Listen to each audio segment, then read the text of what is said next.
Olá, meus irmãos, bem-vindos ao canal Ministério Palavra do Senhor. Continuando nosso estudo de Êxodo, hoje o capítulo 36 é o último capítulo, 40. Meu irmão, no capítulo 35 a gente já viu lá que Deus já estava dando as ordenanças a respeito das leis, restituiu as duas novas tábuas da lei, que no evento lá do bezerro de ouro o povo pecou e Moisés quebrou, né? E no capítulo 36 a gente vai vendo ali o nome das pessoas que eram artífices e ajudaram na construção do tabernáculo. O tabernáculo foi construído com as ordens de Deus, com medidas de Deus, de acordo com o que Deus ordenou. Isso aqui tem tudo objetivo. Qual é o objetivo? Obediência e santidade. Lembre-se que Deus estava criando uma nação para levar a palavra dele. Lembre-se disso. E aí tinha lá Bezalel, a Oliabe e todos os homens capazes a quem o Senhor concedeu destreza e habilidade para fazer a obra da construção do santuário. Realizarão obra como o Senhor ordenou. Então, meu irmão e minha irmã, a gente está colocando aqui, está vendo aqui que o Espírito Santo de Deus é quem nos capacita. É muito claro isso. A qualquer obra o Espírito Santo de Deus nos capacita. A gente tem dons e talentos inatos concedidos do Espírito Santo que são potencializados e amplificados pela ação do Espírito Santo na nossa vida. Há um propósito próprio que Deus estabelece para a nossa vida. E aí, Moisés chama esses homens e todos que deu habilidade estavam a realizar a obra. Qual era a obra? A construção do tabernáculo. E começou a construir o tabernáculo. Fizeram o tabernáculo com 10 cortinas internas de linho fino, trançado, fios de tecido azul, roxo, vermelho, com querubins bordados, todos cheios de detalhes. E nesse tabernáculo, meu irmão meu, iria abrigar a Arca da Aliança. E aí Bezalel faz a Arca da Aliança, faz uma arca de madeira, de acácia, com 1,10 m de comprimento, 70 cm de largura e 70 cm de altura. Reveste de ouro puro, por dentro e por fora. Ouro significa aqui realeza. Ouro significa realeza, né? Significa rei, né? Tanto que os magos lá no nascimento de Jesus levaram ouro, incenso e mirra. Ouro é sinal de realeza, né? Faz a moldura, fez uma moldura de ouro ao redor. Fundiu 4 argolas de ouro para ela, prendendo seus 4 pés, 2 argolas, uma de cada lado, 2 de um lado, 2 de outro, para botar as varas que seriam para a condução da arca, né? Manda fazer a mesa e os seus utensílios, mesa de madeira de acácia com 90 centímetros de comprimento, 40 centímetros de largura e 70 centímetros de altura. Interessante observar isso, que durante o ministério de Jesus, a gente vê Jesus sentado à mesa várias vezes. A mesa é sinal de comunhão, né? A gente aprende isso desde aqui do Êxodo. A mesa é sinal de comunhão, né? Isso é muito importante. A mesa é o local onde todos são iguais. Você vê daqui para cima, daqui para baixo você não vê. Tem até o evento de Mefibosete, né? Que Davi resgata e manda sentar à mesa. Por quê? Daqui para cima. Somos todos iguais, né? Assim como somos todos iguais na casa do Senhor e diante do Senhor. Tanto que Paulo escreve a Filemão sobre Onésimo, né? Interessante a gente observar isso. Manda preparar o candelabro de ouro, meu irmão. Candelabro de ouro puro e batido. Pedestal, as artes, as taças, as flores, os botões que formavam uma só peça. 6 braços saíam de um candelabro, 3 de um lado, 3 de outro, né? A preparação para isso tudo é uma forma de adoração, de obediência, de santificação, de santidade. Tudo em função de criar uma nação que levaria o nome e a mensagem de Deus a todos os povos, né? Fez o altar do incenso de madeira de acácia. A gente tem que lembrar que o incenso tinha 2 funções muito claras.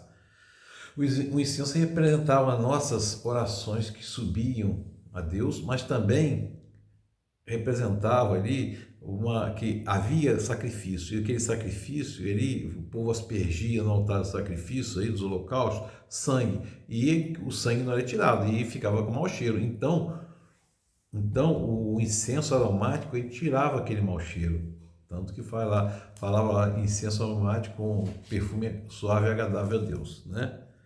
E aí fez o altar do holocausto de acácia com holocausto, com todos, com 1,35 m de altura, era quadrado com 2,25 m de cada lado.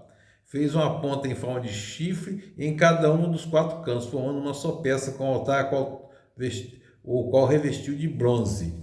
Por que não era de ouro? Isso é interessante observar. Primeiro que chifre representa, muitas vezes na Bíblia, poder, né? Chifre representa poder. Então, essa história que o diabo tem chifre é mentira, não tem poder nenhum. Né? Como é que é poder? Né? Não tem poder nenhum, o diabo, então não tem chifre coisa nenhuma. Isso é historinha, novelinha, né? Preciso conhecer a Bíblia para entender essas coisas. E aí, fez o altar do holocausto, meu irmão, minha irmã. Fez um pátio também, teve um pátio. E aí, no capítulo 39, fez as vestes sacerdotais, com fios de tecido azul, roxo e vermelho. Fizeram as vestes litúrgicas para ministrar no lugar santo. Também fizeram as vestes sagradas de Arão, como o Senhor tinha ordenado a Moisés. Arão tinha sido perdoado por Deus aqui por ter feito o bezerro de ouro. E Arão era o levita, né? Interessante observar que os levitas ficaram responsáveis por isso. E lá naquele incidente do bezerro de ouro, os levitas mataram 3.000 pessoas que não se colocaram do lado de Moisés, do lado de Deus. Mataram a espada 3.000 pessoas. E Deus perdoou a Arão, por causa disso, os estabeleceu com seus filhos como sacerdotes daquele povo. Aquele sacerdote é aquele que intercede junto a Deus pelo povo, né? Pela nossa vida. Hoje nós temos um sacerdote que é o nosso intercessor, Jesus Cristo, né? Prepara o colete sacerdotal, porque ele, como sacerdote, ele não poderia se apresentar de qualquer maneira diante de Deus, assim como nós, meu irmão. Nós não podemos nos apresentar, embora não sejamos sacerdotes, porque hoje, já falei, não tem mais sacerdotes. Sacerdotes eram ordenados diretamente por Deus, eram levitas. Hoje não existe mais isso, porque não tem templo. O templo acabou, não temos mais sacrifício. E o profeta era quem ungia o sacerdote à mão de Deus. Não tem profeta, não tem templo e não tem levitas. Então, mas isso aqui representa uma questão de santificação. Você não deve se apresentar diante de Deus de qualquer coisa. Quando você for entrar no seu quarto orar, se apresente dignamente. Um coração despojado, vestido dignamente, coração vestido dignamente, despojado dignamente. Porque Deus é espírito, a essência. Os verdadeiros adoradores o adoram em espírito. Ou seja, o ambiente que se deve adorar a Deus é no seu espírito. De forma respeitosa, vestido de forma respeitosa, né? Manda colocar o peito, fez um peitoral, que é um artesanal colete sacerdotal de linho fino, trançado, de fios de ouro e fios de tecido azul, roxo e vermelho. E aí fizeram outras vestes sacerdotais também para os filhos de Arão, para Arão e seus filhos, para Arão e seus filhos. Meu irmão, minha irmã, você vê que é todo um contexto de preparação para a adoração, né? E, meu irmão, no capítulo 40, o último capítulo deste livro, o Senhor diz a Moisés: arme o tabernáculo, a tenda do encontro, no primeiro dia do mês. Coloque nele a arca da aliança, proteja-o com véu. Traga a mesa e arrume sobre tudo que lhe pertence. Depois traga o candelabro, né? Coloque suas lâmpadas, põe o altar de ouro para o incenso diante da arca da aliança, coloque a cortina na entrada do tabernáculo, coloque o altar dos holocaustos em frente à entrada do tabernáculo da tenda do encontro. Põe a bacia entre a tenda do encontro e o altar e encha de água, né, meu irmão, minha irmã? Unja com óleo da unção o tabernáculo. E aí Moisés fez tudo, meu irmão, como Deus ordenou. E aí, quando Moisés preparou isso tudo, e finalmente Moisés armou o pátio ao redor do tabernáculo, colocou a cortina na entrada do pátio, assim Moisés terminou a obra. depois que ele fez isso tudo. Finalmente Moisés armou o pátio ao redor do tabernáculo, colocou a cortina na entrada do pátio. Assim Moisés terminou a obra. Então, vem os últimos versículos. A glória do Senhor, o guia de Israel. Que o Senhor era o guia de Israel, era a nação escolhida para levar para a mensagem de Deus.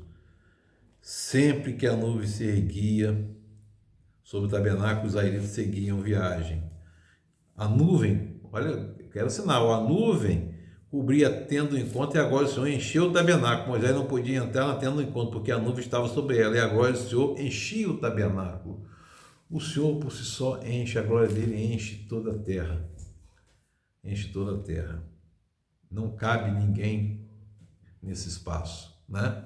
E aí, meu irmão, sempre que a nuvem se erguia sobre o tabernáculo, os israelitas seguiam viagem. Mas se a nuvem não se erguia, eles não prosseguiam, só partiam no dia que ela se erguia. De dia a nuvem do Senhor ficava sobre o tabernáculo, e à noite havia fogo na nuvem, à vista de toda a nação em todas as suas viagens.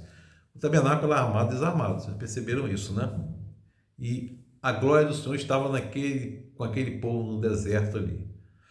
Que o Espírito Santo de Deus esteja sobre nós, nos capacitando e nos conduzindo a entender a mensagem sempre. Deus nos abençoe. Amém.